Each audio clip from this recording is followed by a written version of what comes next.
It's time for the Movin The Chains podcast.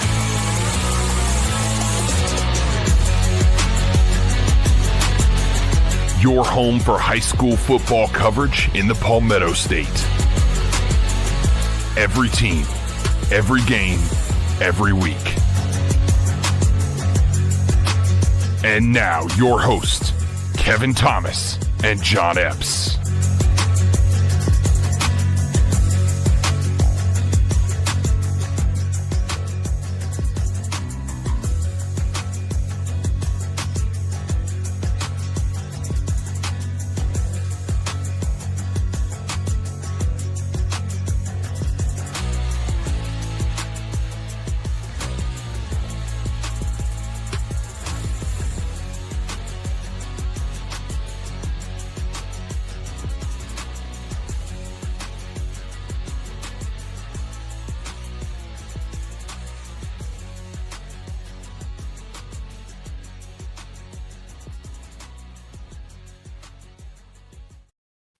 Welcome into Movin The Chains, brought to you by Founders Federal Credit Union. I'm Kevin Thomas alongside John Epps. Jerel Hendricks back on the board as always here for our Week 6 preview show, talking all things South Carolina high school football. John, we were texting yesterday, Sunday, trying to get ready for the show, and we had a hard time narrowing it down to just a couple games of the week because this is another really big slate here in Week 6.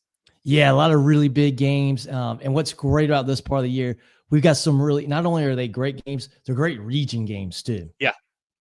Going to be a lot of fun as always, guys. Appreciate you tuning in here on Facebook. Be sure to follow us on Facebook, Twitter /X, Instagram, YouTube, and more at Movin Chains. That's MOVINCHAINS. MovinChains.com is our website, our podcast on Apple, Spotify, Google, and more. Every Tuesday night, we do a live preview show about 7:15 here on Facebook and YouTube. Talk about all the games across the state, including the biggest ones that upcoming week. We have great player interviews, coach interviews, all kinds of stuff throughout the week as well. So tune in and check us out on there. As always, get your Movin The Chains merch right now. We have some great T-shirts, a black T-shirt, navy blue, gray, pink. You can order that. We'll get it to you pretty quickly here. Also have some hoodies, kind of a lighter color hoodie here. Then also a gray one, darker gray for you as well. Lots of great hats, as you see back here. We have a black front Richardson hat right there. A couple gray front ones as well, different back options, and some more as well posted on our social media pages. We have some great toboggans getting ready for that colder weather coming, John. A little bit of crispness in the air today. I think the high was like 72-ish up here in the upstate, so certainly starting to get into that winter weather. Get your Movin The Chains sticker right now. Great for your water bottle, your laptop, your car, whatever. Purchase those. As always, you can email info@movinchains.com or send us a message on any social media platform. Love to have you supporting us and repping that whenever you go to games across the state. John, any other thoughts here as we get ready to roll into our Kona games of the week and then go through the statewide slate here in Week 6? Yeah, I'm excited. Every week we see some really, really good games. We learn a little bit more about a lot of these teams. And of course, there's some surprises every week. And you keep peeling back the layers of the onion as we go through the season. And it's exciting every single week.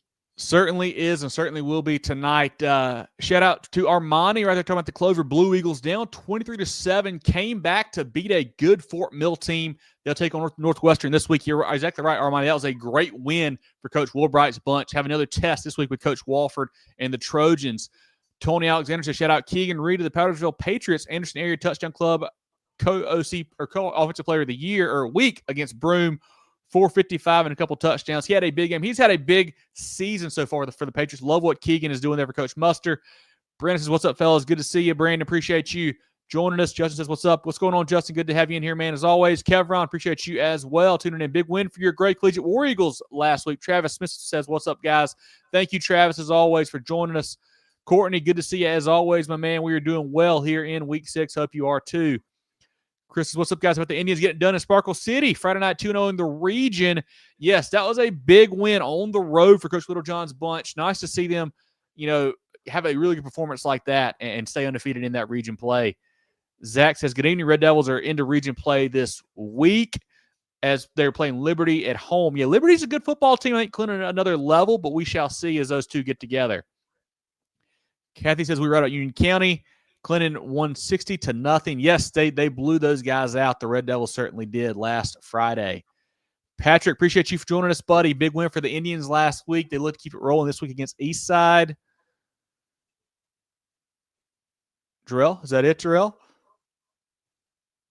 I'm going to say that's it. Okay, as always, guys, we'll get rolling here. Our Kona games of the week, the statewide slate. We'll have our polls, our pick 'em, all of that stuff later on coming out as well. But, John, let's get started with our Kona games of the week, 5 of the biggest games across the state. And let's start with, I need our stats to fact check us here, John.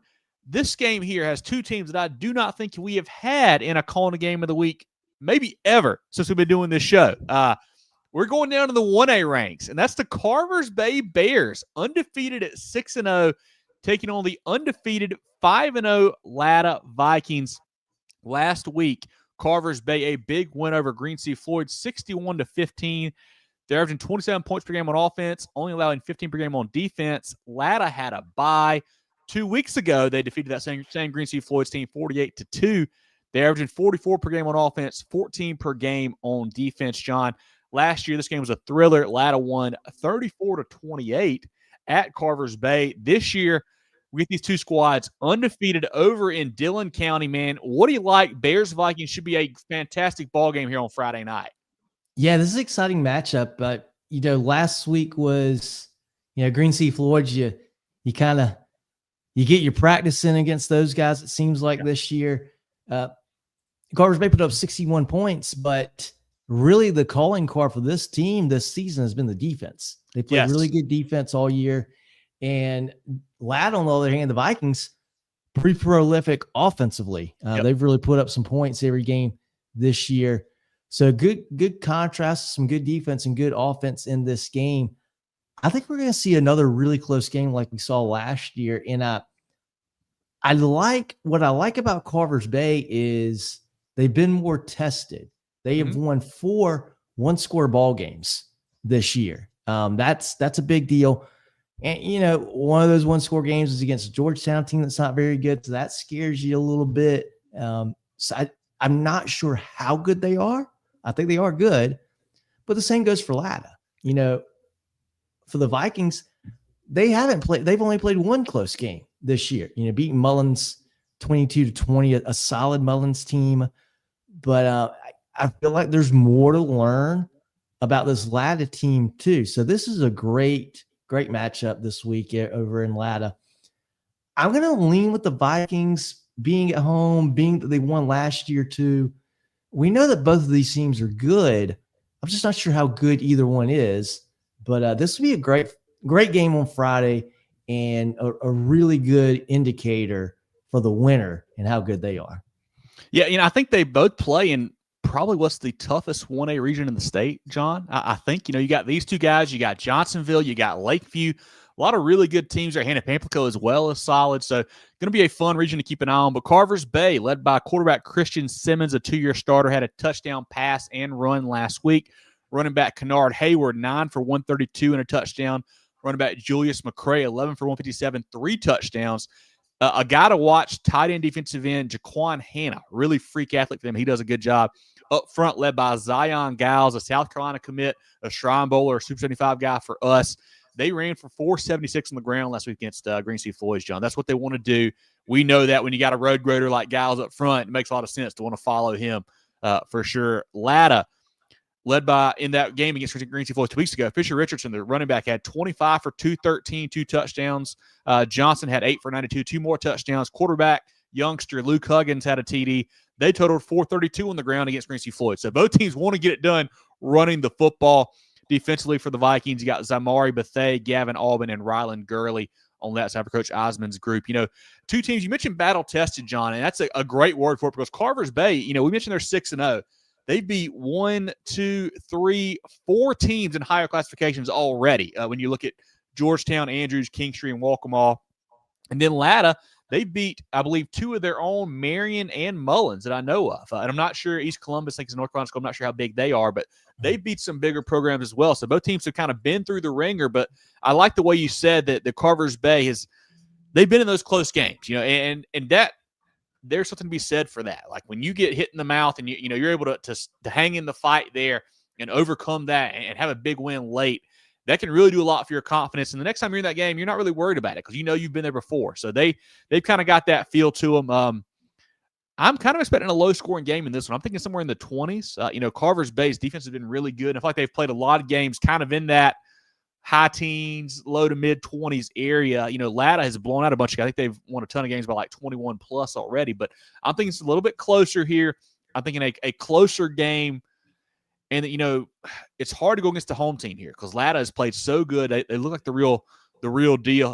But defense travels. And I like that Carvers Bay defense a lot. I love what they do with Giles and Hayward and McCray and Simmons, ever Coach Richard. Two really good 1A programs. I think we'll both probably have them in our top 5 here in a little bit. You'll see that. But I'm going to go Carvers Bay close on the road. I trust the defense a little bit more right now.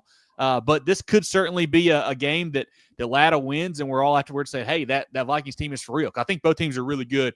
Could go either way here. But I've been banging that Carvers Bay drum for a while, so it's hard for me to go against them now. But we shall see how it goes on Friday. Jerel, who do you like in this one? What's the chat saying, man? This is certainly the 1A game of the week, I feel like, right here. It's got to be. I was just looking at that region, more closely, and I don't think it's a dispute. Like, that's got to be the toughest 1A region, Region 6 there. So it's going to be some great fun following that as we progress through the rest of the season here. I'm going to contradict myself here. I'm not getting paid for the analysis here. I've been banging the Carvers drum, Bay drum the last few weeks. I've been ranking them pretty high in the poll. But I picked Latta preseason to come out of lower state, so I can't go against that. So I've been contradicting myself. I'm going to go with the Vikings in this one. They're playing at home, won last year. You feel like they've been knocking on the door.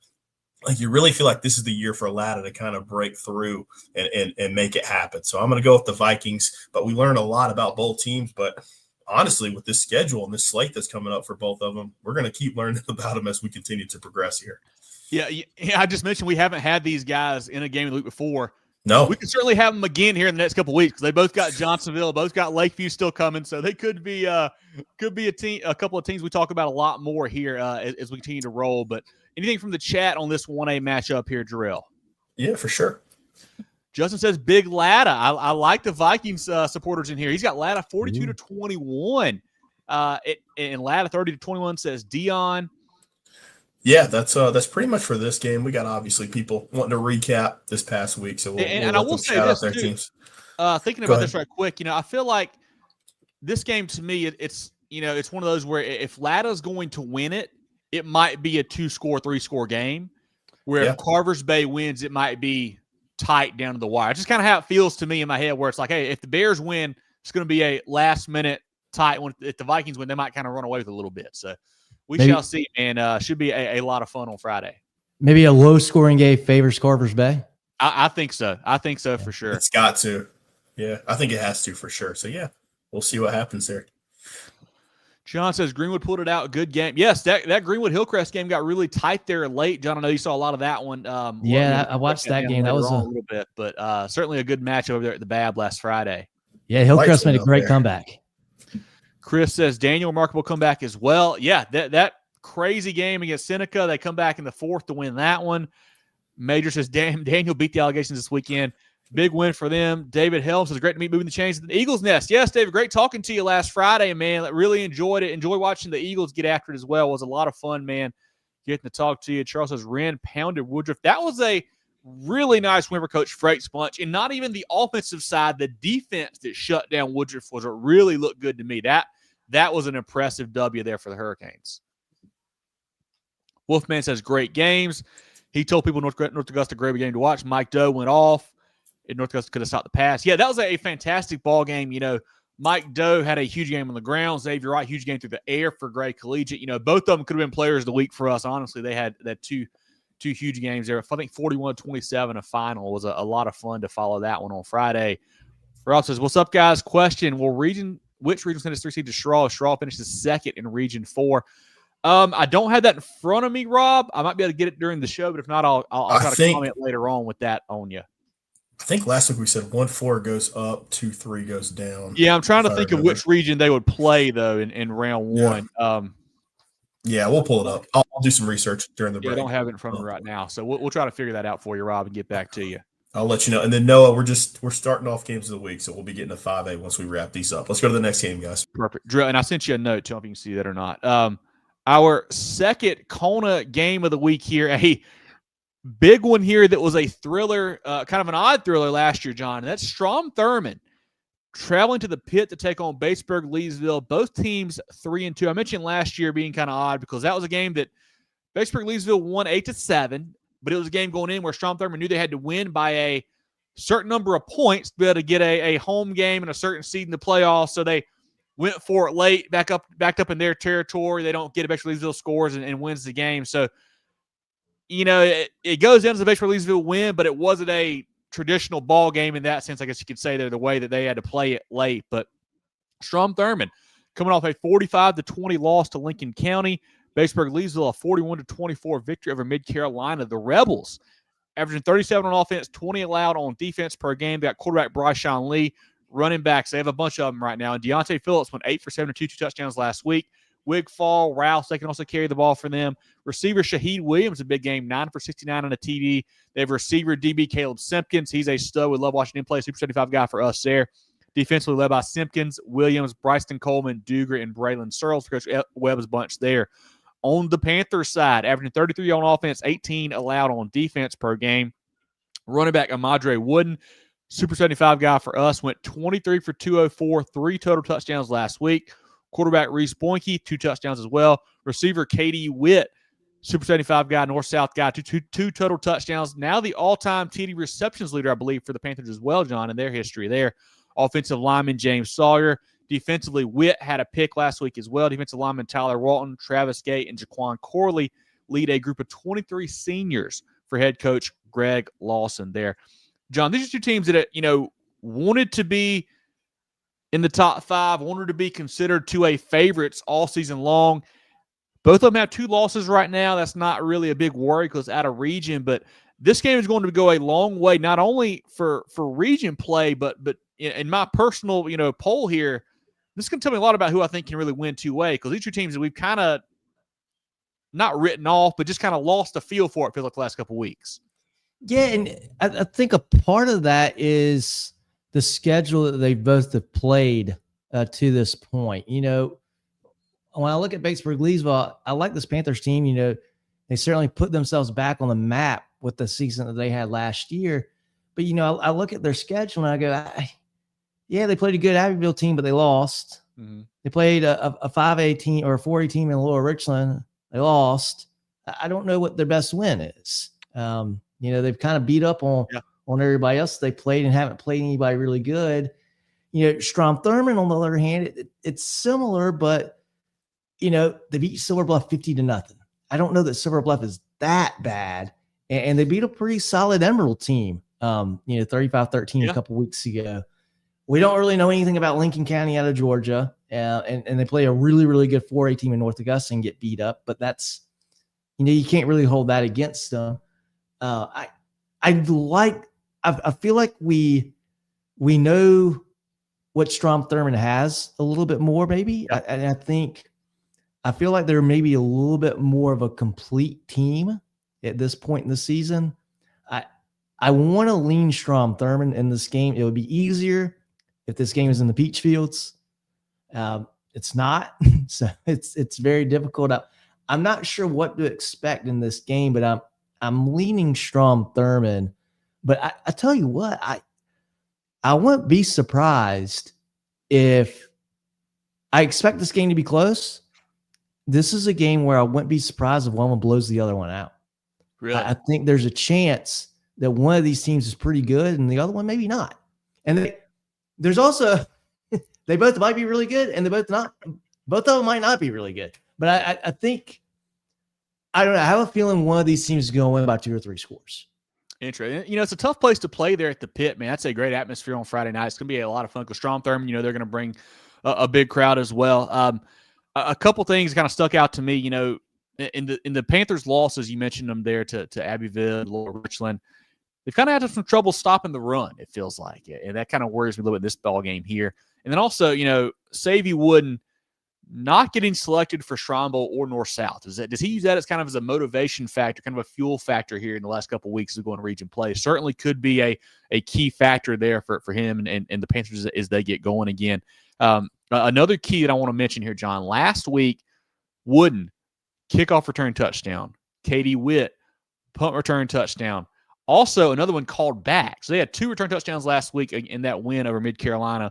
Watch out for the Panthers in the return game. That could be a key in this matchup. But for me, I feel like you mentioned it. If Strom Thurmond, I think if they stick to the run, if they let Phillips and they let Wigfall and they let Rouse and even get Lee involved well, if they stick to the run here, I think they can win this football game. I think, if you start throwing around too much, you bring in interceptions, you bring in just, short drives, 3 and outs. You don't want that. I think if you stick to the run, I think you can win this football game on the road, which, helps take the crowd out of it too. If you have a nice long drive there, I think the Rebels keep it on the ground. I think they've got a good chance to win this one on the road. I'm going to go Strom Thurmond here. I think Batesburg-Leesville is, kind of forgotten about a little bit, especially talk about guys writing them off. I think that was one team that kind of got written off a little more than others, but I think they are solid, but I like Strom Thurmond a little bit more right now. I think they're playing a little better football at this point in time. Jerel, comments from you or the chat on the Rebels and the Panthers? I'm going to make Chris happy. You guys got me? I know I Yes. have some mic issues. Yes. Okay, gonna make Chris happy for sure. I'm going with Thurmond in this game. But like John was mentioning, I feel like I still have more questions than answers about both of these teams when it comes down to it. So don't feel confident either way. I don't know how this game is gonna go. You feel like it's 2 communities that are really close to each other. But man, I know it's gonna be packed, a great environment, and that's tough to go on the road and win there. But Give me Thurmond in this one. That's all I've got here for this one. I'm really struggling with the pick here.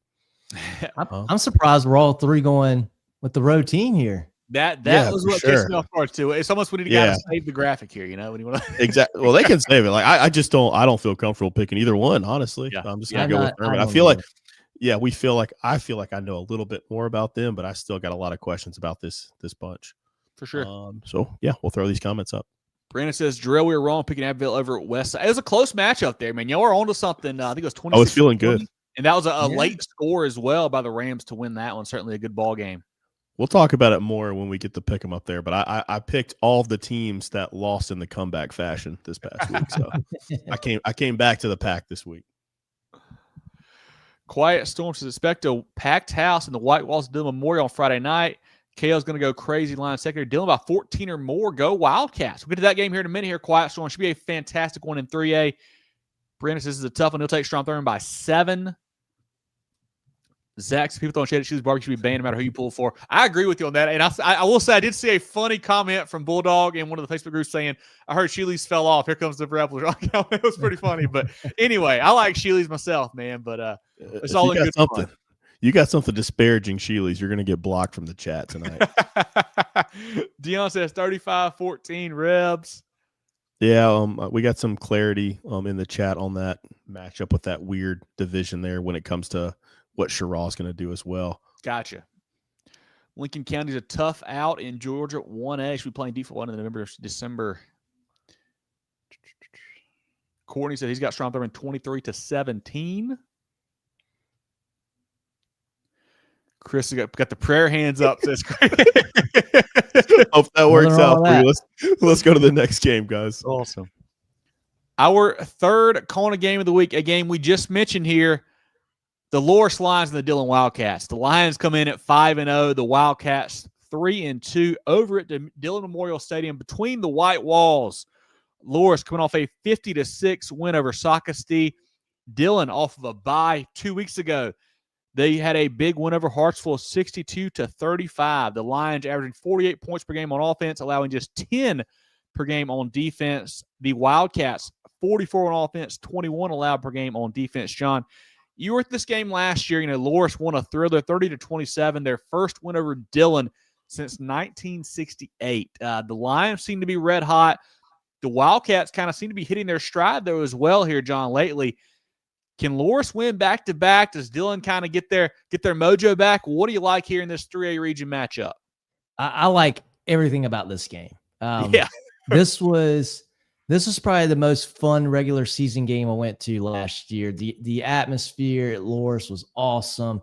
it was a fire marshal's nightmare with how many people were at the game, lined up along the fence. It was awesome, and definitely played a part in the Lions finishing out that game, closing that game out. I think these are two really good teams. I think these are two teams. I think they're slightly different. Where I think Loras, he's got the continuity and some good leadership on this team that they're leveraging. Whereas Dillon, I think they've got a lot of talent, and they're continuing to build that chemistry and gel with one another as the season goes. They're going to get better and better. This is going to be an awesome game. I don't know.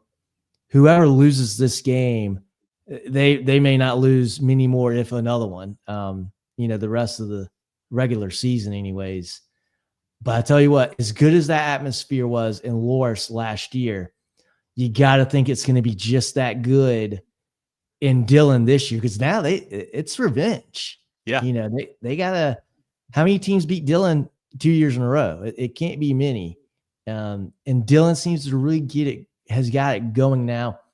Last 2 weeks after that loss against Wilson, I like Dillon because of the home field atmosphere. I like them because of the home field advantage.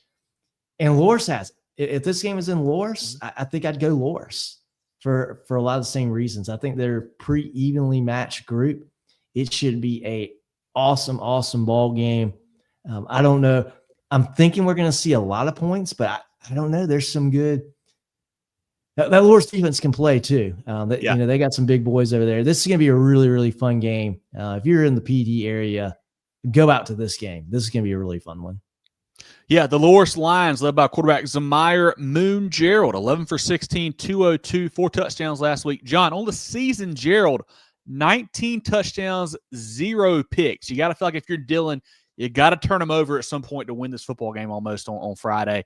Running back Khalid Sherman, 10 for 139, 3 touchdowns. Also running backs Roderick Persha and Deuce Stevens. Receiver Jacobian Grim Lewis, 4 catches for 99 yards, 2 touchdowns last week. Khalil Sherman, a touchdown and a pick last week. Defensively, defensive lineman Demaria Thurmond, a Shrine Bowler, and Landon Connor lead that group, along with Ethan Shaw and then Lewis on the back end. Dillon, freshman quarterback Kale Samfung Talia, a name that you're going to hear a lot in the next couple of years. A big-time prospect already getting Power 4 offers here. I think he saw NC State recently, along with some other ones there for Kale, so he's certainly get it done. He's got 12 touchdowns on the season, just 2 picks there for the freshman. Running back Damo Felton versus Hartsville had 9 for 85, 2 touchdowns, also 60 receiving yards and another touchdown catch. They got receiver Zay Robertson, the UNC commit, a Shrine Bowler, a Super 75 guy as well for us. Defensively, Kerryon Brown, 14 tackles, 4 TFLs, a pick 6 in their last game. And then linebacker Daniel Capehart as well, a Shrine Bowler. And then Kelvin Manning on the defensive side for that group as well. I mentioned it. I feel like Dillon starting to play better. Had the tough loss the second half, kind of gave it away to Scotland early in the year. Lost a crazy Monday game to Wilson, but they played really well against Marion, played really well against Hartsville, got those 2 wins there, which really looked good for them.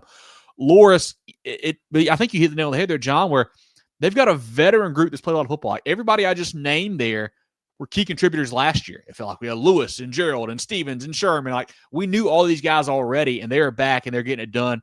They've blown everybody out, won every game by 20+. I mean, they're a very athletic group. We know that from last year, very big up front.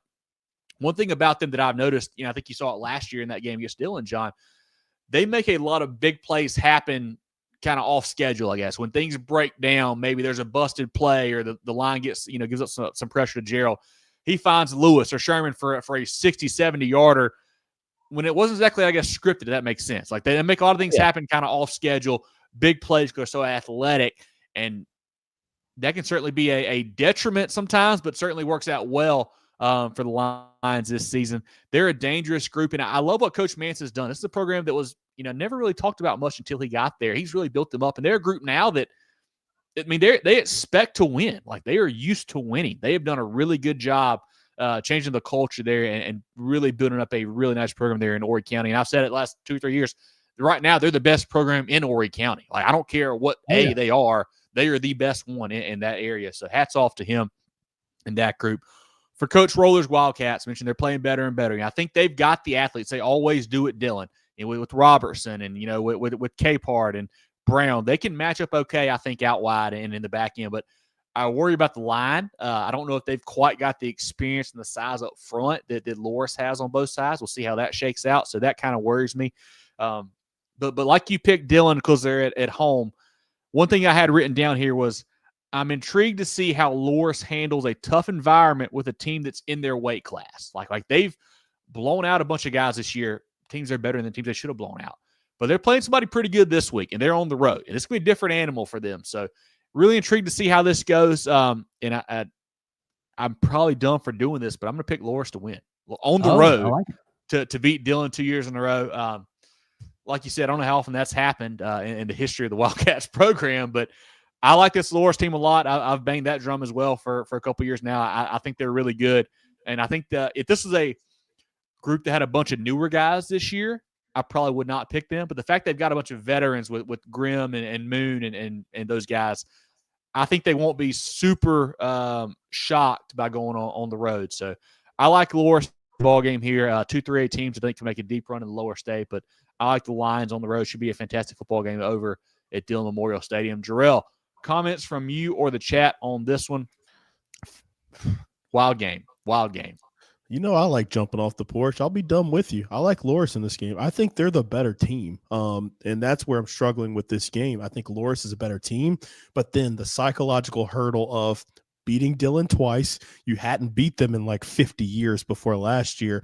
And then beating Dillon at Dillon in the White Walls. We know it's going to be crazy. Like John said, seeking revenge. It's going to be a Herculean task, but overall, I just think they're better. You have to think that last year's win gives them a bunch of confidence going into this game with a veteran group. And again, it's like a lot of these teams that we've talked about, because they're veteran, like this is their time. Like they have to win this game. They have to win these big games because it's going to be rebuilds next year and things like that. So again, I think that Loras program is great right now, but with the talent that you have stacked up, these are the types of games that you have to win, especially with a Dillon bunch this year that seems a little bit vulnerable. So again, me and Kevin might be dumb here for picking this one, but I like Loras. I think they're just a better team.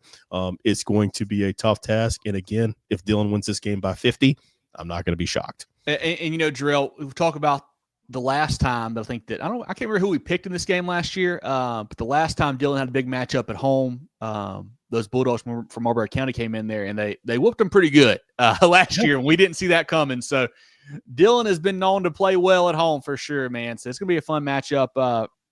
I can't wait to see how this one goes because this is going to be a great ball game. Zach says, don't pick nobody but Dillon to play to the White Walls.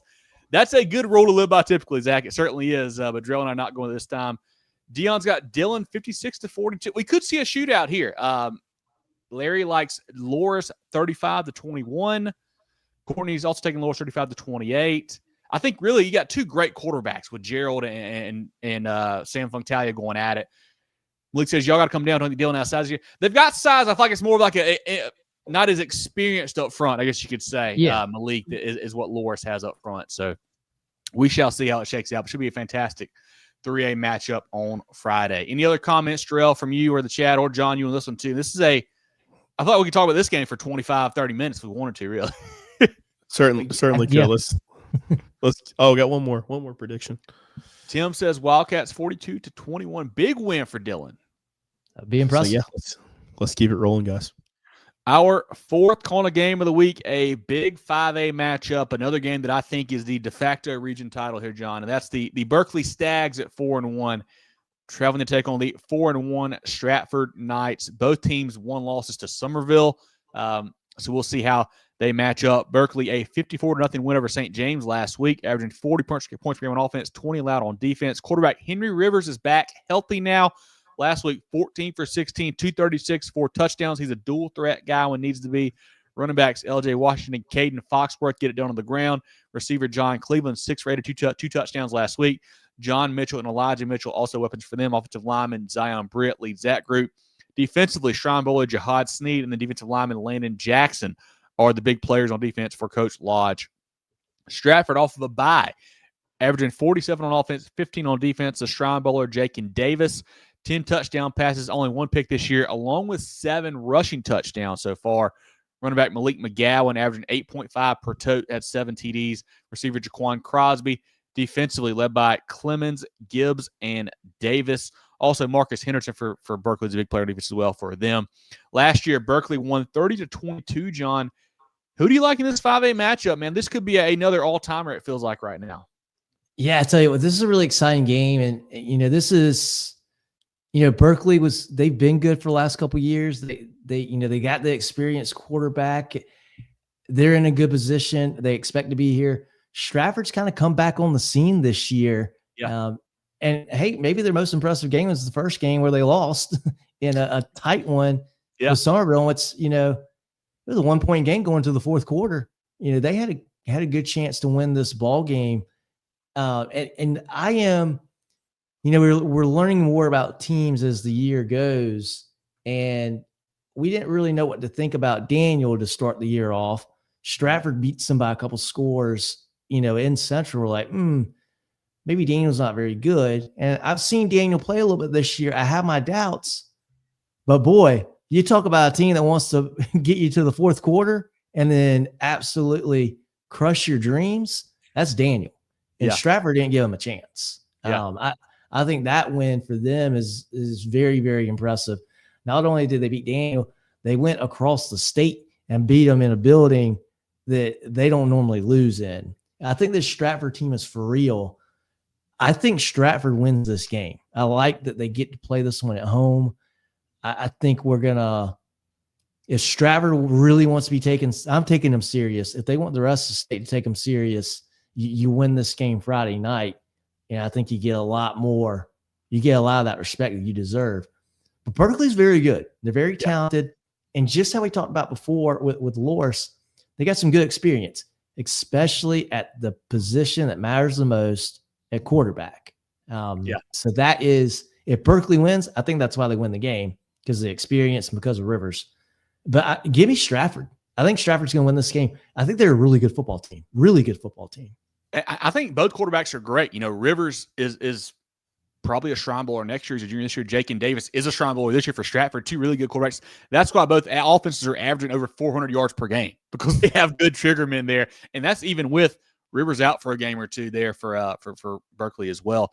And I think you hit the nail on the head there, John, with these teams want to be taken seriously, because right now, I don't know why, but they're not. Like, you compare our poll to the other polls that are out there, they're getting no votes hardly in the 5A poll. I think we've got them both in the top 5 in our 5As.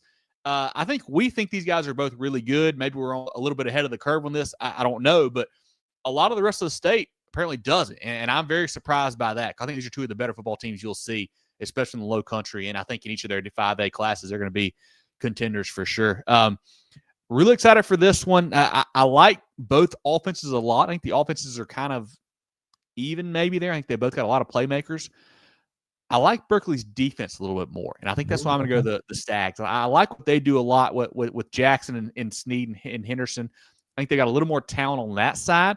That's why I'm going Berkeley in a close one, but I'm thinking 35-31, 35-28, 42-30. I think it's a higher scoring tight game. I think the Stags make one more stop on defense to win this one, but should be a fantastic game. Jerel, comments from you or the chat on the Stags and the Knights down in the Low Country on Friday? I'll split the vote this time and go with John this time around. I'm going with Stratford this time. Going common opponent loss. Both have played Somerville. Stratford lost by less. That's what I'm doing. So Rivers was out. Rivers was out. Come on, Jerel. It is what it is. So that's what I'm going. That's how evenly, Matt. I mean, obviously, we all think these teams are really, really good. So that's what I'm going here. I mean, I'm just flipping a coin, essentially. I think. And I do want to say this: if you can't make it to this game, tune in to WTUA Power 106.1 FM or WTUARadio.com to hear Tim, Wayne, and the crew. The Berkeley radio crew does a great job calling their games. Certainly check them out online or on the radio if you're down in that area to listen to this Stags Knights game. Should be a fantastic one to catch on Friday nights. Yeah, definitely tune into those guys. That's awesome. But yeah, I think it's a situation. This has been the most difficult, games of the week that we've had so far as far as picking. Because I've gone back and forth. I think a lot of these are legitimate coin flip games. I think there's a clear-cut advantage for either one, and I think this one will follow that same. That is the one thing I do like about 5A being split right now, is that both of these teams, regardless of what happens here, have the opportunity to show out in the playoffs and keep progressing. So let me ask you this, Jerel, too, because I feel like sometimes John and I we're just out there, but you're a good voice of reason, right? Like, I try to be. Jerel. Are we missing something with these two teams, or is it everybody else is missing something with these two teams? Because, I mean, I think we all think they're really good, but, like, nobody else is talking about it. So I don't really get it. I think there's a lack. I think there's low country, like there's a bias. Like, I feel like they don't respect that brand of football.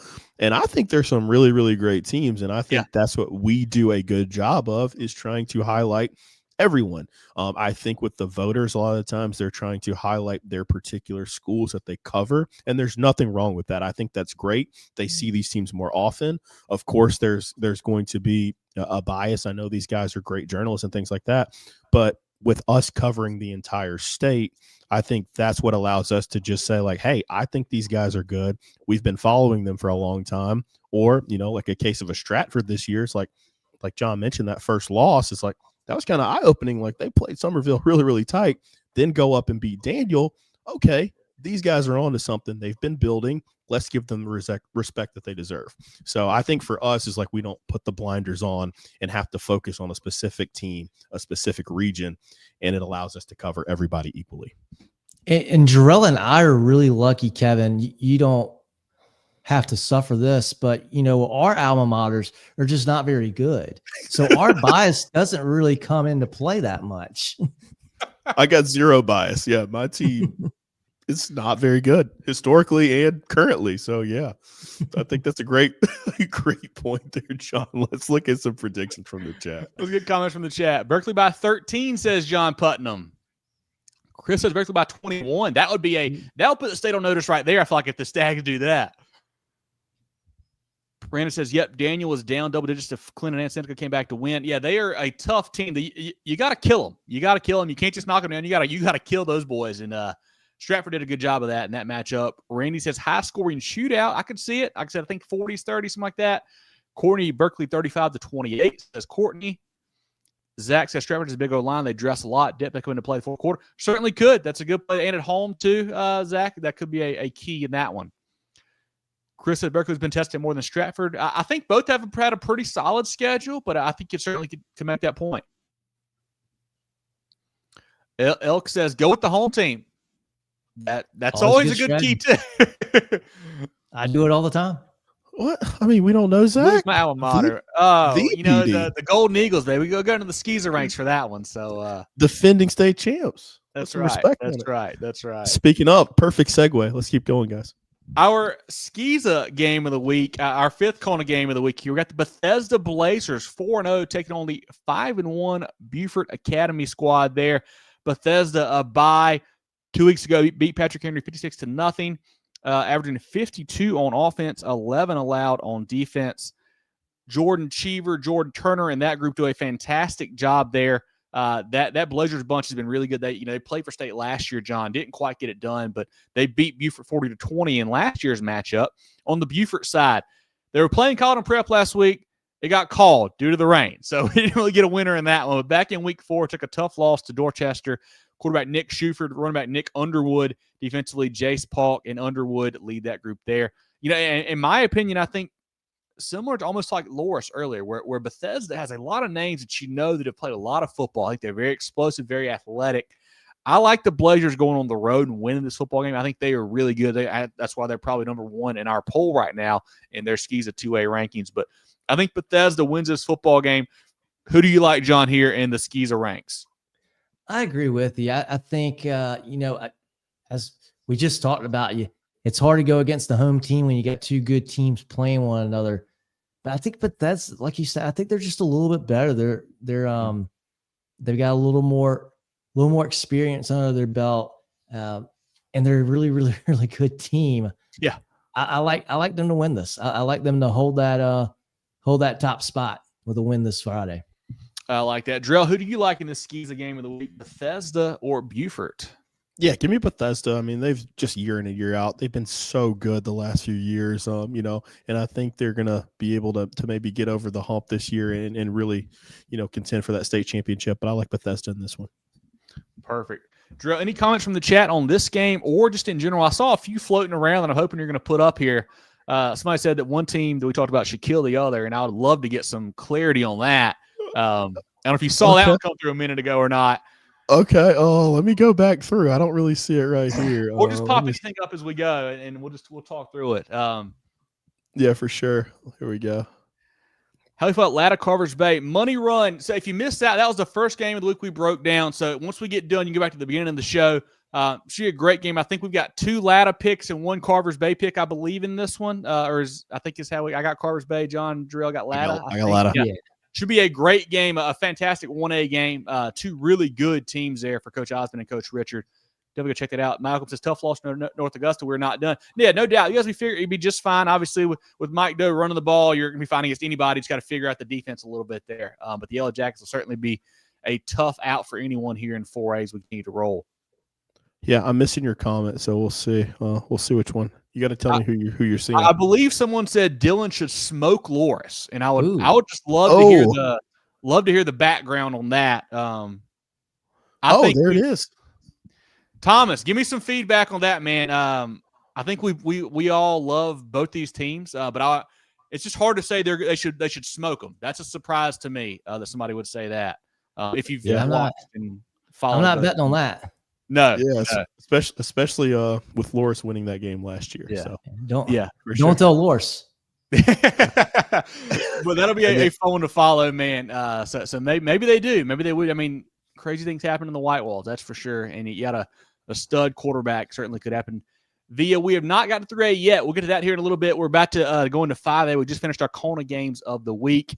Once again, our 5 Kona games of the week. We had Carvers Bay at Latta, Strom Thurmond at Batesburg-Leesville, Loris at Dillon, Berkeley at Stratford, and then Bethesda at Beaufort. Jerel, let's shout out some friends of the program. Then we'll come back and start going through the rest of the statewide slate, starting in 5A. Everyday life means everyday expenses. Spend smarter with a Founders Federal Credit Union credit card, offering you low rates and big rewards where it matters most. Enjoy all the benefits of saving while using your Founders Essential MasterCard. Make every swipe and tap count with smart rates, big rewards on select cards, and no balance transfer or annual fees. Because your money should go where you want it to. That's the power of Founders Federal Credit Union. Apply today at foundersfcu.com. Relax. You're with Founders. With 3 convenient locations in Spartanburg, Duncan, and Greenville, Carolina Orthopaedic and Neurosurgical Associates, Kona offers the most advanced training and experience in orthopedic surgery, neurosurgery, sports medicine, and pain management in the upstate. Go to kona.care to learn more. All right, John, let's take a look at the rest of the statewide slate starting in 5A. Yeah, we'll start in the low country, in the PD. Grand Strand. I want to get it right. Carolina Forest hosting SCISA. That Carolina Forest team has been red hot, man. They played some really good football. Their one loss just to Irmo. Love what Coach Morse is doing there.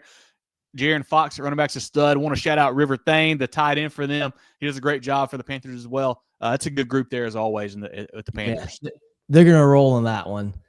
In the Midlands, White Knoll will host River Bluff. Easley will be at home against a really good Greenville team. Riverside hosting Burns. Burns looking to bounce back. Tough loss to Dorman last week at home.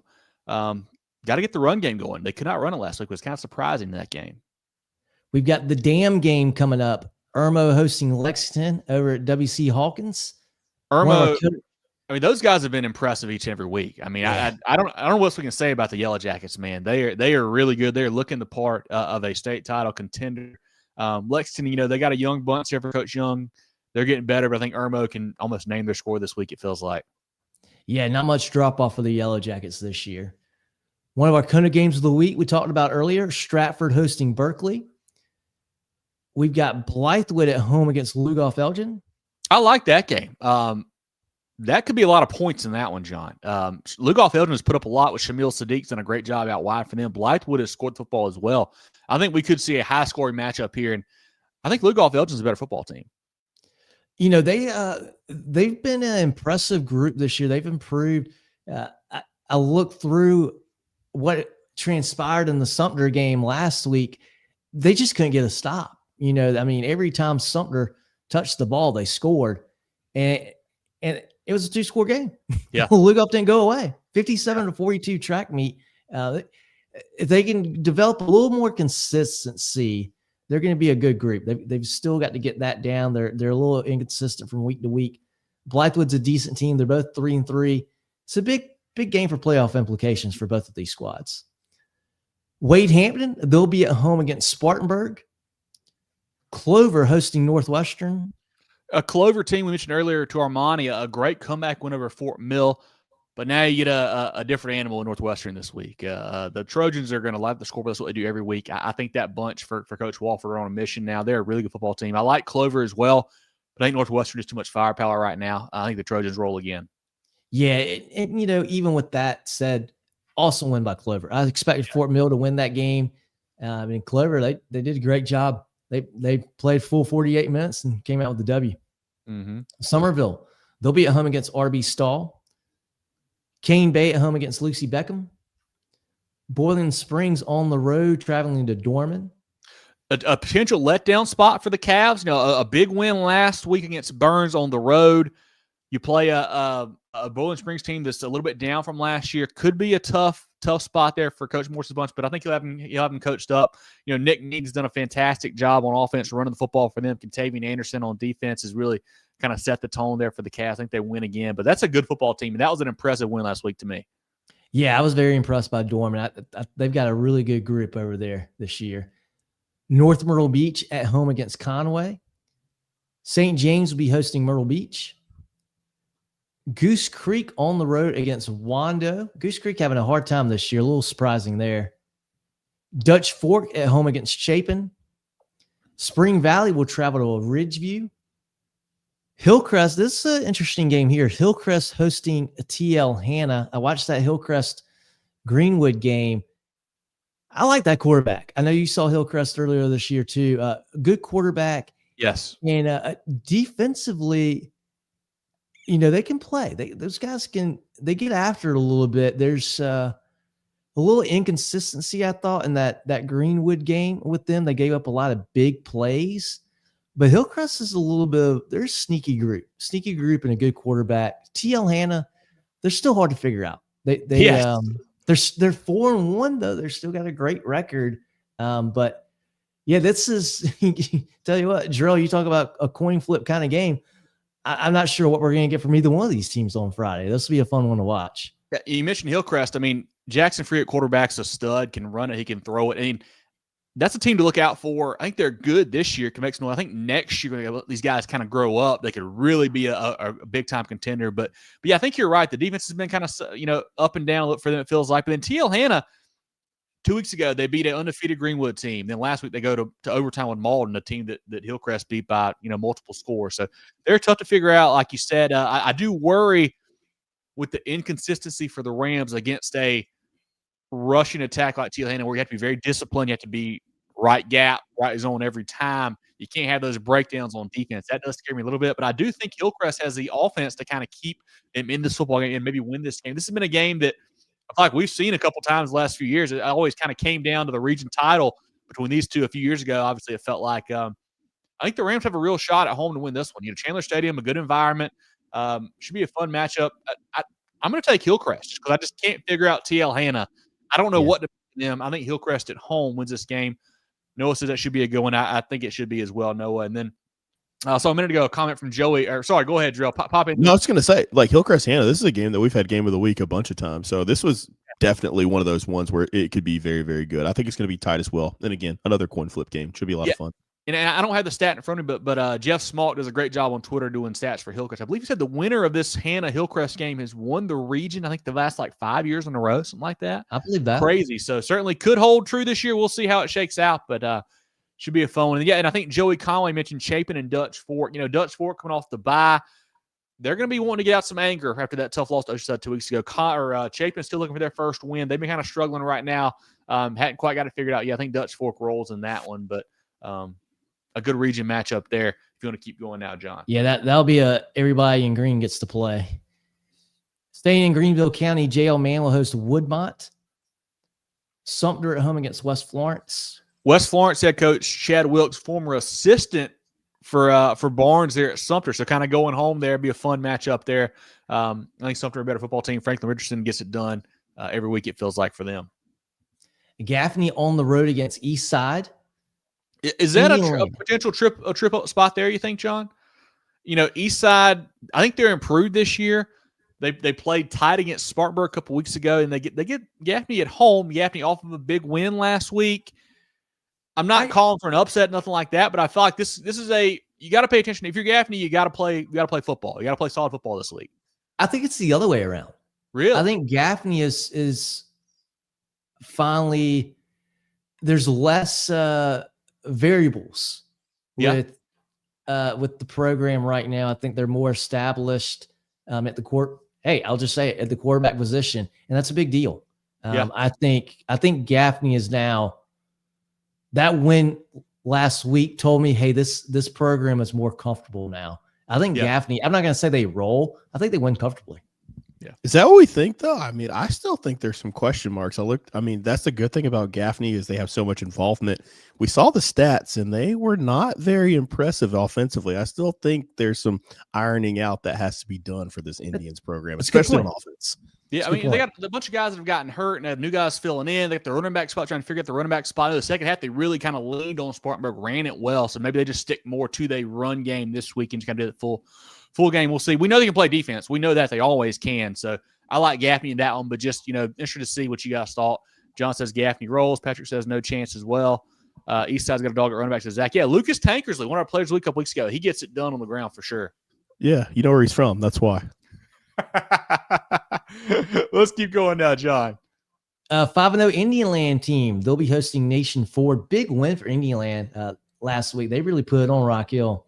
Yeah, they look the part, man. I'm just waiting on I don't know what to make of them still, because they're 5-0, like haven't beat the best teams yet. Obviously, they still got to play Clovers, still got to play Northwestern. So we'll see. But they got tons of talent. We know with Patterson back there in the secondary on offense too. He's a great player for Coach Hastings' bunch. We got Fort Dorchester at home against Ashley Ridge. James Island hosting West Ashley. We just talked about Rock Hill hosting Fort Mill. Sneaky good game here. I think we got two pretty solid teams. I kind of like Fort Mill in this one, but Rock Hill's at home playing over there at District 3. It'll be an interesting game. It'll be a good game to go to. And then to close out 5A, you've got Malden hosting a Greenwood. A Greenwood team that bounced back last week. Nice win over Hillcrest after the tough loss to TL Hanna 2 weeks ago. A Malden group that is very scrappy, John. They've gotten better and better with Coach Cook there. And I don't know if it's this week. I do feel like they are a team that can knock somebody off this year. I don't know if it's this week. I don't know, but they're a scrappy bunch. They've got some really good playmakers on both sides of the football. They can win a game they probably aren't supposed to. I don't know if it'll be Greenwood, but just a team you can't sleep on. They're a legit squad this year. Yeah, I like that Greenwood team, but I noticed last week they have a hard time, or they had a hard time running the ball up the middle against Hillcrest. And then also I noticed on defensively, their secondary, and I don't know if it's what they do every week or if it was just against Hillcrest, but they play a really, really soft zone. They play really far off the line of scrimmage. If Malden if they've got a short, quick passing game that they can have some confidence in, they can move the ball against this Greenwood team if they see the same defense that was on tape against Hillcrest last week. Jerel, comments from you or the chat on 5A GHS Eagles on WZLE says, go Eagles. Looking forward to sending out tomorrow's game notes. Yes, you guys do a great job too on the game notes. Appreciate you including us in that each and every week. Irmo by 30 says Dion. That sounds about right, probably. Yep. John Dorman by 14. I think that's right too. Maybe more. Thomas' Somerville game over at the 5-minute mark of the first quarter. Yeah, I think Somerville over Stall. Going to be an easy win there for the Green Wave, I believe, Thomas. Mark says, Ridgeview got something to say in 5A. I like that Ridgeview team, man. A couple tough losses, but to really good teams in Northwestern and Dutch Fort. Coach Howard's bunch is the real deal. Dion's got Dutch Fort 35-0. It's going to be more. That might be the first half score. John says Greenwood by 17. Certainly the talent to do it. Tristan Lewis is a stud back there. Ryan says Rock Hill beats Fort Mill. That's a team where I feel like Fort Mill, really good defense. Rock Hill, really good offense. So we have those two match up there. Kofi Malden's playing ball. Malden by 7. I like it, Kofi. Good pick there. Deshandra says Camden. We'll get to the Bulldogs here in a minute in 4A, Deshandra. And yeah, Chris and Patrick, I know y'all big Gaffney fans. We're not hating. We're just pointing out, man, I think it's a situation where you're in one of the toughest regions, Region 2 5A. So you got to get that stuff ironed out. I think the competition, even from the bottom, is starting to rise. Like you look at an Eastside bunch, they're much improved. You see Bowling Springs over the last couple of years, they've played a lot of good football. So I think it's a situation where the competition's getting elevated. You guys obviously have had a little bit of turnover on the offensive side. So that's all we're pointing out. And of course, you got a first-year head coach. So there's a lot that's going on there. But let's go to 4A, guys. John, let's take a look down at the 4A ranks now. We've got one game on Thursday night. We've got North Augusta hosting Aiken. And then I think it's a good bounce back spot for North Augusta. You know, Aiken's much improved, but I still think the Yellow Jackets too much talent. I think they win again on Friday or Thursday, excuse me. And flipping over to Friday, Fountain Inn hosting Lawrence. Seneca looking to bounce back a game that, boy, they really feel like they could have won against Daniel last Friday. They're playing a 4-1 Blue Ridge team. Got to be on it. Got to be on it Friday night this week as well. West Side at home against South Side. West Side, big win last week. They got off the snide. I think they got homecoming this week against South Side. But the Rams, they'll be getting better and better as we roll into region play. Travis says, shout out West Side, the first win, start region this week. Yeah, it is homecoming. Yeah, exactly. So it should be a fun one. Another easy win, I think, for the Rams this week, Travis. Hartsville will travel to Lower Richland. Camden had somebody talking about the Bulldogs. Camden welcomes in South Point Friday to Zimp Stadium. Camden better hope this game didn't go like it did last time South Point came to Zimp. They did whatever they wanted to. I'm worried this game's going to be a blowout. Yeah, Ryan says South Point by 21. Camden's in trouble.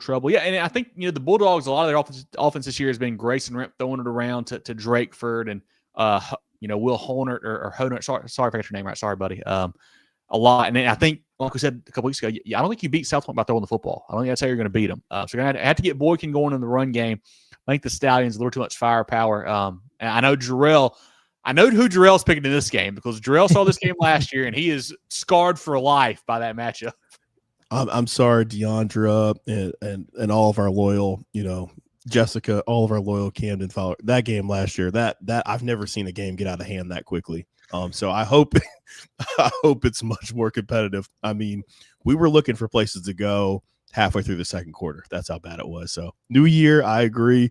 Let's hope it's competitive. I am cheering for a really good football game. So yeah, and people are making their score predictions after last year. There's a lot of the same players on the South Point team, though. It's the problem. I think this Camden team is much improved. Yeah. A little bit more west in Columbia, we've got AC Floor hosting Lancaster. Down in the Low Country, Hilton had a big matchup here. Hilton Head hosting 5-0 Bishop England. Huge reaching game here. Almost one of our games of the week. A game that was 21-7 Bishop England last year. They forced 5 turnovers to win that football game. The Valley Bishops allowing just 7 points per game. Quarterback Quinn Mahoney, 4 touchdowns last week. Zachary Baylog out wide as a player for them. They got the Tonin brothers, Chase and Trevor on defense for Coach Hall's group there. Hilton had a big win over Bluffton, 38-28. Quarterback Derek Rasnewski, running back Javen Risher, running back linebacker Thad Zarnecki all over the field.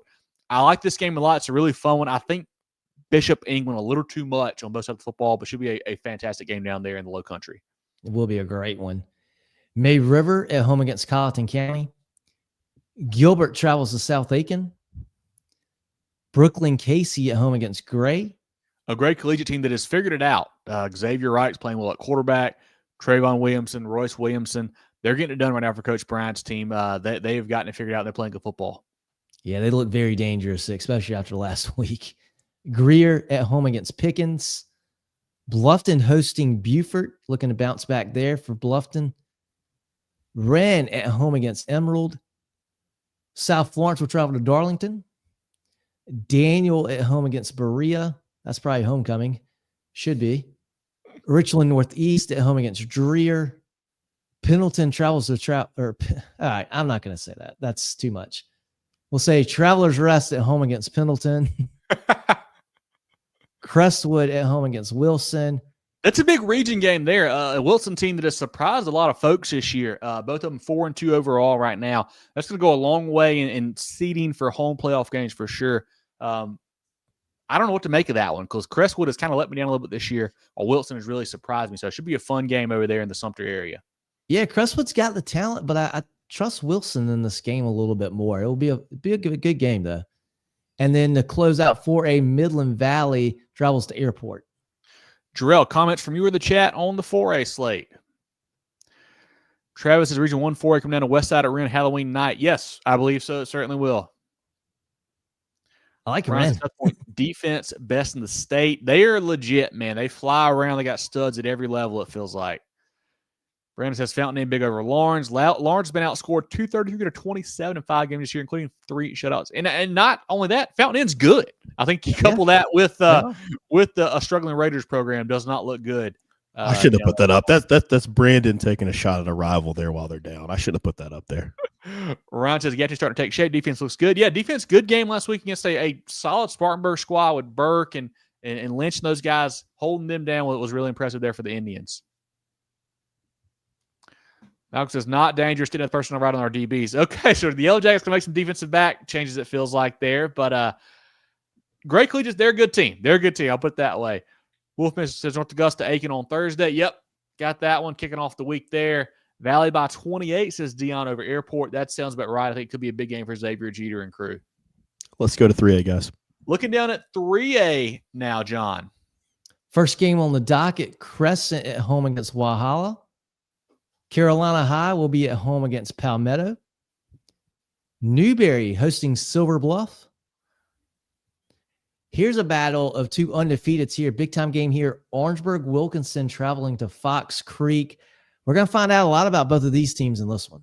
Yeah, another game we consider for game of the week. I mean, you got 2 undefeated teams here, but then you look at it, and neither one of them have really played anybody. So it's kind of hard to figure out how good they are. Like Orangeburg-Wilkinson had a really good year last year, so I feel like I'm more confident in them, just what they're bringing back. Quarterback Brendan Peoples, 294, 2 touchdowns last week. Chris Glover, 2 touchdowns as well. The new addition, Dalen Hall-Twanger, has been awesome at receiver and DB. Desi Miller out wide as well. Defensively led by Arkansas commit Jordan Avenger and Glover on that side of the football. Fox Creek, quarterback Brandon Wallace, 2 touchdown rushes last week. Bryson Crawford, 217, 5 touchdowns on the ground. Defensively, Wallace, Howell, and McQuay Quiller had a pick last week for them as well. I just trust the Bears team, I think, more for Coach Carter right now.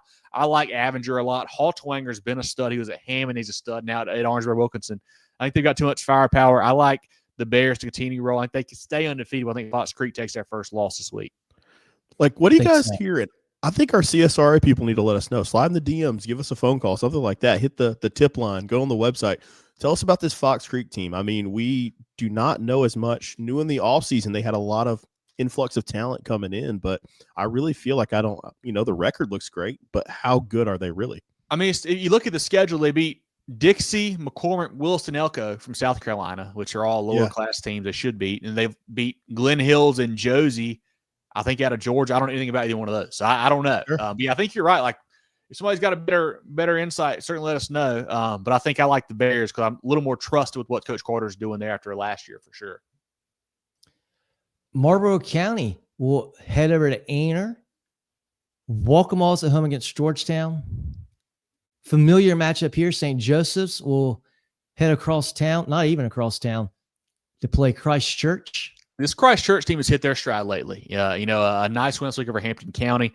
You got the run game going, Michael Martin, Judd winning through the air to Ant Atkins and Jude Hall. A lot of playmakers for them. They've got, obviously, Barnett up front. Victor Sanders as well, I think, is up front for them. Coach Hatfield's group's playing good football. I like them in this rivalry game here to win, and I think they're a team that is kind of late in the weeds in 3 upper state, but I think they're going to be a team to be reckoned with here down the stretch. Yeah, I agree with that. Mountain View at home against Union. Belton Honeypath, they will host West Oak. One of our Kona games of the week this week, Dillon at home against Loris. Oceanside hosting Hanahan. Powdersville on the road against Southside Christian. Could be another high-scoring game there, I feel like, between those two guys. Yeah, could be. Swansea, undefeated Swansea on the road against Keenan. Tony says Powders should be on a winning streak starting this Friday. Had a bye last week. Play Southside Christian Friday at Southside Go Patriots. Yeah, should be a good game with Tony. I think, like I said, it could be a lot of points in that matchup. Broome will be at home against Woodruff. And we see North Charleston hosting Battery Creek to close out the 3A schedule. Also, I want to say in that Broome-Woodruff game, Woodruff a kind of a not surprising loss because Wren's a good football team, but the score line was kind of surprising last week. Broome looks like they have moved Tyquan Booker back to running back, where he was awesome last year. So glad to see him back carrying the rock again. So they're a dangerous team. Don't sleep on Broome, but I think Woodruff gets right this week. Jerel, comments from you or the chat on 3A. Courtney says, I know who is the real deal. Big Bears, nasty and on a mission. Yeah, BHP is blowing everybody out, and I think they continue this week. West Oak team that's much improved, but not quite on that level. Randy says Christchurch over St. Joe's by 21. Has to play good up front against the option. Yeah, that's always a tough offense. Great point there, Randy. But I think, like I said, Christchurch a little too much this year. I like the athletes they have there for the Cavs. Brandon says Newberry's real good. I don't think it'd be Oceanside Lower State. Looking like Oceanside BHP rematch in 3A. Certainly could. A lot of good 3A teams, upper and lower, honestly. So it's going to be a fun playoff once we get going there. Brandon says MVP big over Union. Yeah, I agree with you on that. John says Mountain View by 50 over Union. That's maybe low, honestly. John says Laura's 2 in a row over Dillon. I'm on your side, John. So let's do that. Let's make it happen. Thomas says, hey, I'll just move past the Hanahan game. I'll just play and hope my nephews do well. Hanahan's a tough bunch this year, man. They play really hard. I love the quarterback. Julius Hippen's still there for the Hawks. Oceanside's a different animal. That's going to be a tough one to keep up with, what they can do on offense and defense. Like the Hawks, probably not quite the firepower needed to take down the Land Sharks, but they're a good group there for Coach Turner. I like what they're doing. Yeah, for sure. Consensus in the chat is the Fox Creek schedule has helped them, benefit in their record. So we'll see Friday night how good they are against that OW bunch. Yeah. Let's go. Thanks. Shout out friends of the program, Jerel, and we'll look down at 2A.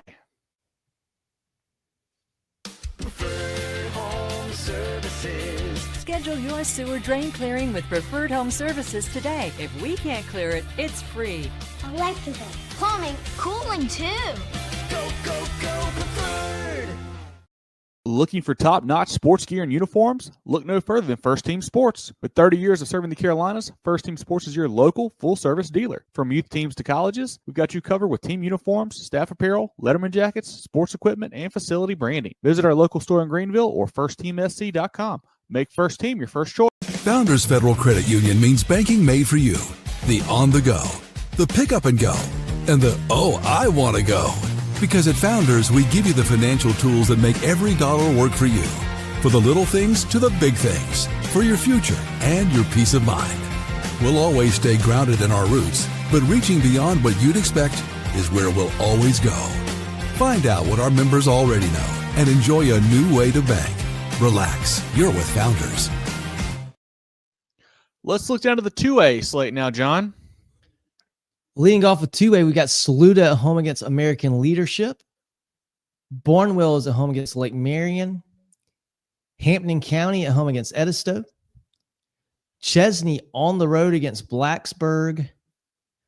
One of our Kona games of the week we talked about, Batesburg-Leesville hosting Strom Thurmond. Central of Pageland, big win last week over Jerel. They traveled to Beaufort Friday. A really good Eagles team, and a lot of weapons on offense for them. I mean, they've got a ton of guys that can get it done. Coach Easton's done a great job there. They're really tough on both sides of the football. I think they're going to be a tough out. Dwayne Llewellyn, Jakari Holman in that group there, Ashton Wilson as well. I like with the Eagles. I think they win big against Beaufort on Friday. Lake City hosting Mullins. Mullins Clinton team at home against Liberty. Played yesterday against Marion, so we'll see how that shakes out for the Swamp Foxes and Auks, if that hurts them or not, trying to get 2 games in a week. And I think that was, I was following that game for a little bit. It was pretty close early on. It was 8-0, I think, around half, and then Mullins kind of pulled away second half, I believe. We'll have Clinton at home against Liberty. Philip Simmons hosting Woodland. Brandon says, don't know much about Liberty. Jamaji Kareem was pretty good, made the Shrine Bowl. He's a running back there for Liberty, Coach Sutherland's group there. I mean, Liberty has had a good team the last couple of years. I don't think they're quite on Clinton's level, but they are improving. I still think Clinton wins big on Friday. Yeah, they're just a really good team. And, I watched that Dillon game or the Daniel game, and they just give you so much to have to cover. And they're athletic. They're fast. They do a lot of things really well. Philip Simmons at home against Woodland. Chester hosting Eau Claire. Mid Carolina on the road against Fairfield Central. A battle of winless teams, Marion traveling to Atlantic Collegiate. Pillions at home against 96. King Street on the road against Manning. Jerel hosting Andrew Jackson. You talk about trap games. Jerel's got to be awake for this one. They're a lot better. They're better than Andrew Jackson, but they've got to put that Pageland game away and be ready to play Friday night. Yeah, exactly right. You can't let one loss beat you twice. And that's, from watching that game last week, like, I don't think any less of Jerel. Like, that was a 7-point game on the road. Like, both teams are really good. So that that game didn't really scare me off of the Braves at all. I still think they're really good. I think they win a game on Friday. Andrews at home against Academic Magnet. Timberland hosting Burke, and closing out the 2A slate, Chesterfield at home against the 5-1 North Central squad. I don't know if it's called an upset or not, John, but I think Chesterfield wins that game. I think North Central's a little bit inflated due to the record, honestly. But we'll see on Friday how it shakes out. I think their one loss is to Lamar, but, I don't disagree with you. Jerel, comments from you or the chat on the 1A slate. Zach says everybody's averaging 53 points per game. They've got it going on offense for sure. Hampton County has some ballers. Has Randy, a class group of guys too. Yeah, Coach Hanna does a great job there, and they got a lot of talent with Grant and Singletary and whatnot. They've got some playmakers for sure. They're a tough 2A program. Allie says Barnwell or Lake Marion. I like Barnwell in this one. I know the Warhorses have kind of been struggling lately. They got a couple injuries after Coach Smith's bunch, but I think Lake Marion is not quite as good as they are. I like Barnwell to win that football game. Let's go down to 1A, guys. Looking at 1A now, John. Denmark Olar hosting Ridgeland. Abbeville is at home against McCormick. Calhoun County travels to Wilson Elko. One of those teams will get their first win of the year Friday. That's in our pick'em too. So going to be a tough one to make a good choice there. But who's going to win, says Allie. I honestly don't know. I don't know. Neither team has really been impressive, obviously, this year so far. So we'll see how that shakes out. I don't have a pick for you right now. Sorry, Allie. I'm just initial thought, I think Calhoun County, but I don't know. Neither one of them showed us a whole lot so far. So it's going to be a tough one to pick. Hunter Kenner Tyler at home against Wagner Sally. I'm big on this HKT team. I think they're good. I know their record's 3-2. Did you see them last week, John? I think Bamberg is really, really good. John just said he's high on a team that got beat 62-8 last week. I know. It's crazy. John, no, they are good. No, I agree. They're good. Bamberg is a machine right now. They really are. Decay took the L last week. It was big L. Bamberg is scary. They are. Louisville traveling to C.A. Johnson. Calhoun Falls will be at home against Dixie. Ware Shoals, 5-0. Ware Shoals hosting Whitmire. We got to start respecting that Ware Shoals team a little bit too. They played some good football this year. They haven't played the toughest schedule either, but I think Coach Dotson's doing a fantastic job there so far, man. They look the part. Got a nice win over 96 and Landrum, so we'll see what happens to get in the region play, but I think that the Hornets are doing a good job. Lamar's at home against McVie. One of our Kona games of the week. Latta at home against Carvers Bay. Hardyville hosting that absolute machine that you talk about, Kevin. Bamberg, Earhart. That game's not going to be close either. Blackville Hilda at home against Rich Spring Minetta. Bethune Bowman on the road against Branchville. Maybe the best 1-4 team in the state, Hannah Pamplico. There goes Lakeview. And if you're Lakeview, you got to be careful because you've already got one region loss to Johnsonville. You can't slip up, take knock. We mentioned it earlier in the Kona games of the week. The toughest 1A region in the state. You still got to play Latta, still got to play Carvers Bay. I mean, that's a tough schedule still for the Wild Gators. You can't slip up against Hannah Pamplico. You got to get that win this week. And they should. Yeah. I got a bye week last week. That'll certainly help out, I believe, as well. Military Magnet, they're at home against Baptist Hill. Lee Central hosting Great Falls.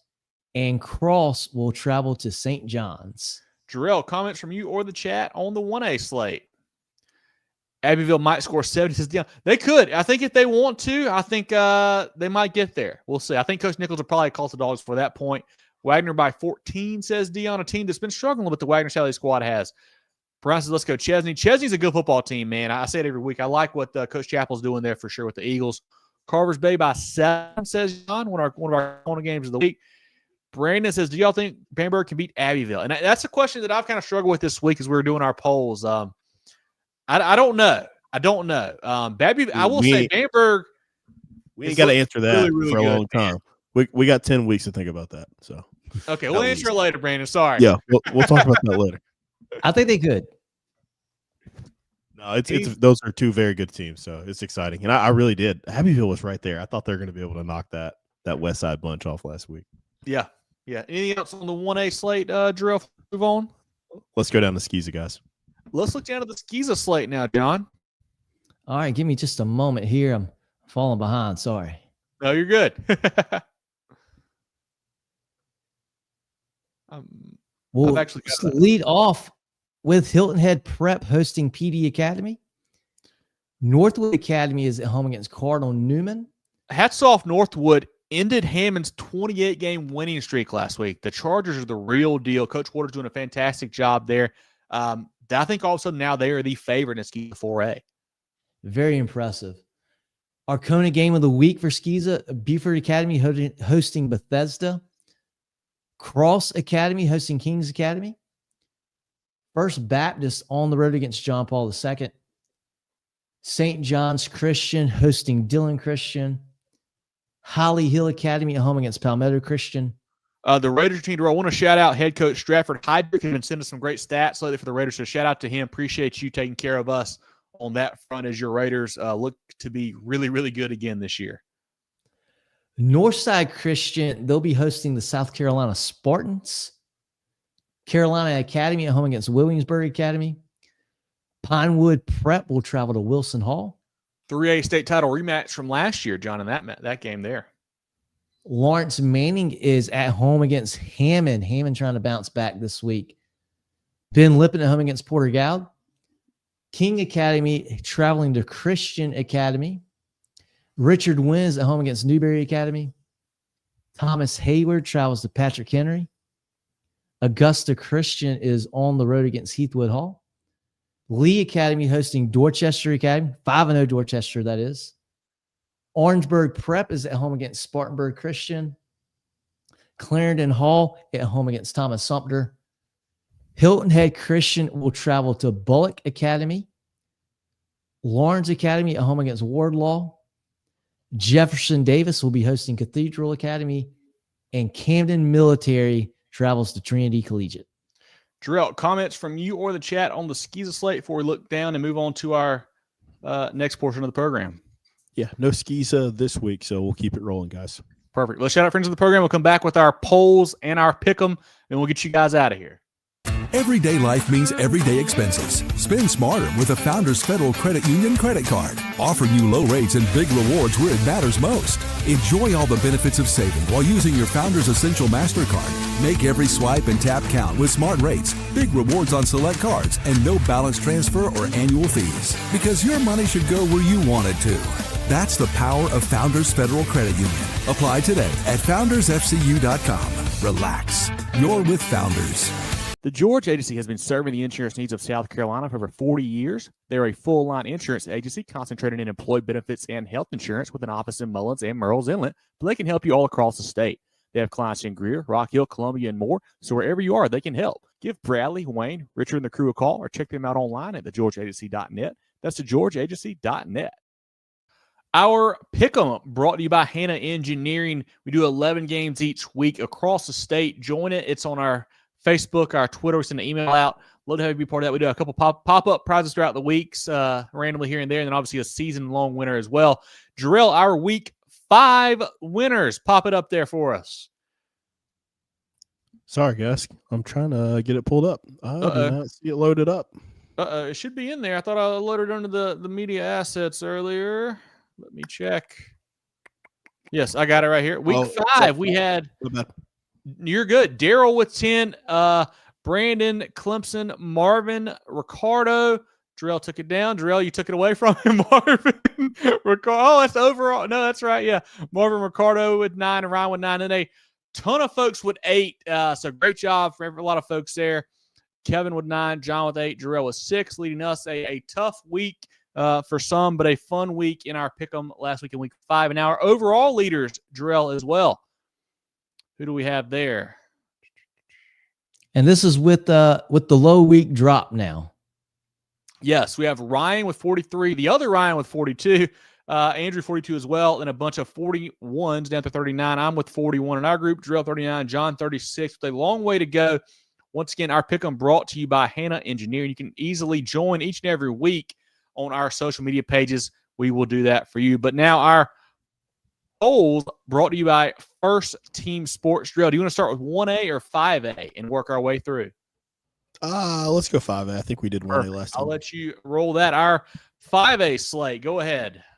Yeah, for sure. D1, 5A. We had Dutch Fork, 2 first place votes. Somerville coming in at 2 with a first place vote. James Island at 3, Stratford at 4, and Ridgeview at 5, with Dorman receiving votes. I think this is pretty much the same poll from last week, so not much movement there. And we'll just go 5A D2.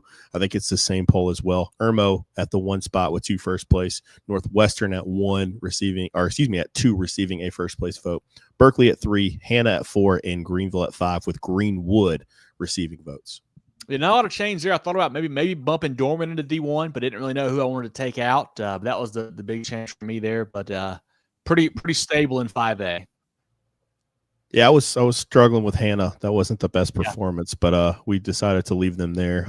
We as in me when I made my poll. So, but again, like we were talking about earlier, we got this Stratford bunch and this Berkeley bunch ranked pretty high, so that should be a good matchup. So I think there will definitely be some movement depending on the outcome of that game. Let's look down at 4A and 3A now, Jerel.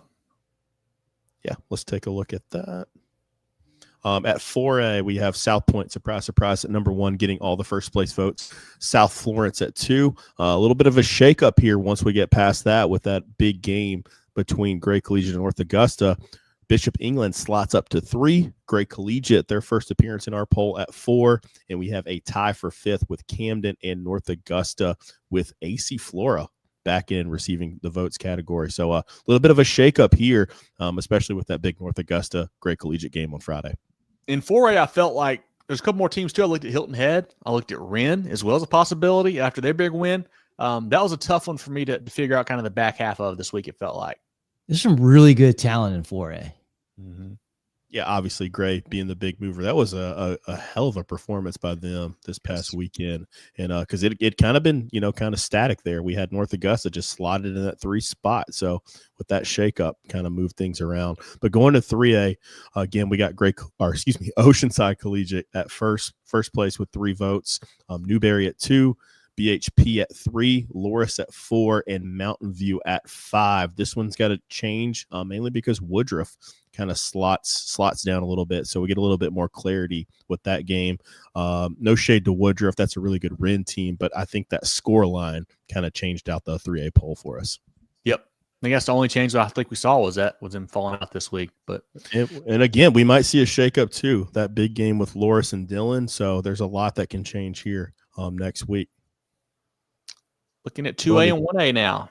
Obviously, big shakeup here. Central slides up to the number 1 spot, receiving all of the first place votes. Sherross sneaks back in at 2. That was a fantastic game. Hate that I missed out. Glad that you were able to see that one, Kevin. Strom Thurmond at 3. Fairfield Central at 4. Clinton at 5, with Hampton County receiving votes in 2A. Yeah, and for me, I think this week, if Batesburg-Leesville wins, they'll obviously pop back in there.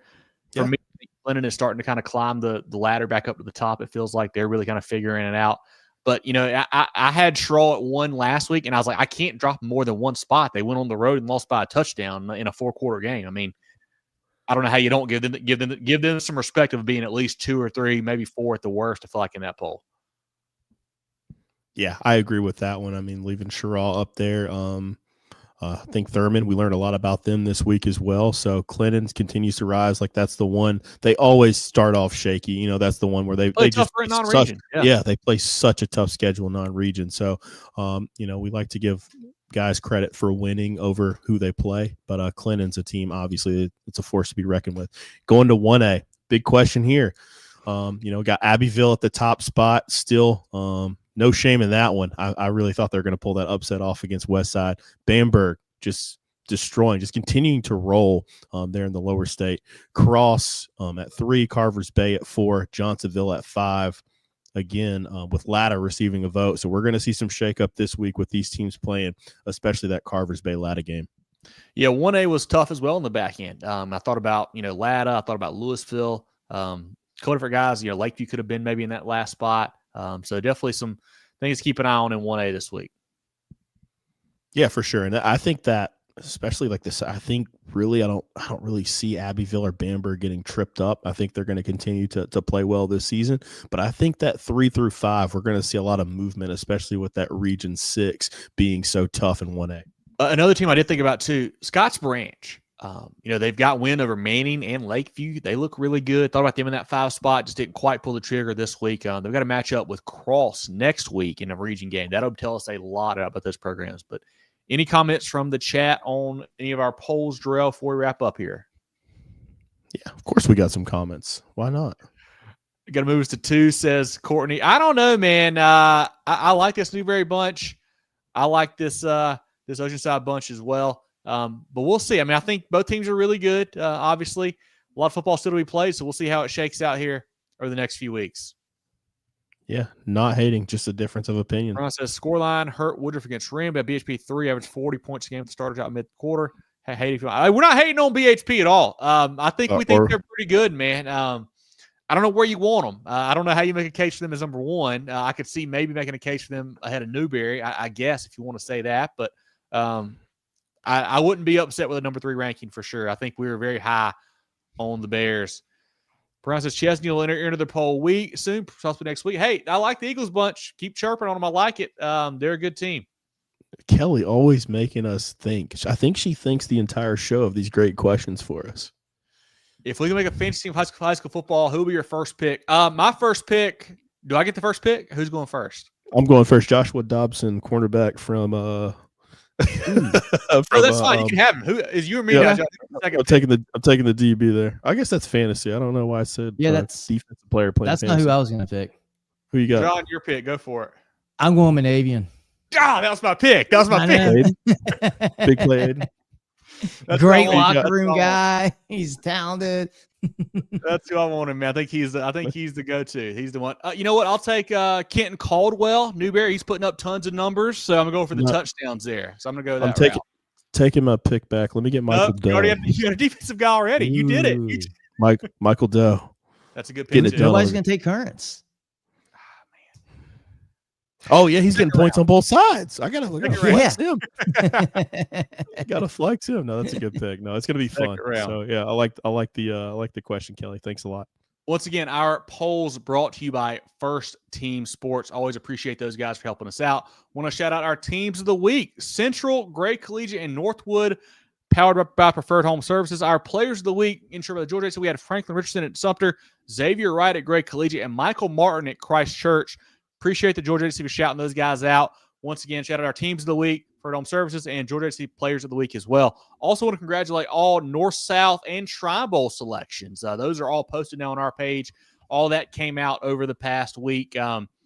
Couple snubs as always. Always a lot of conversation, John. I know it's not a perfect science, of course, but I think there's a lot of good players across the state, and that really shows that when you see those rosters come out each year, it feels like. Yeah, for sure. And hey, you know what? It's a great honor, but for those guys that they got left out, even more motivation to be the ultimate teammate and get your team a trophy and get some team success, because that's really what matters the most. Certainly the case there. As always, guys, follow us on Facebook, Twitter/X, Instagram. You can more at Movin Chains. MovinChains.com is our website, our podcast on Apple, Spotify, Google, and more. Tune in once again next week for our live preview show, 7:15 on Facebook and YouTube. We'll break down all of the high school action in week 7. We'll have great coach interviews, player interviews, all kinds of stuff throughout the week. So let's tune in for that. Get your Movin The Chains merch. some great stickers right now. Order your sticker info at movingchains.com or on social media. Get your toboggans right now. We have great hats as well. Richardson hats here, gray front, black front, some great T-shirts, some great hoodies, gray hoodie, light whitish color hoodie. Order all that right now. Support the boys.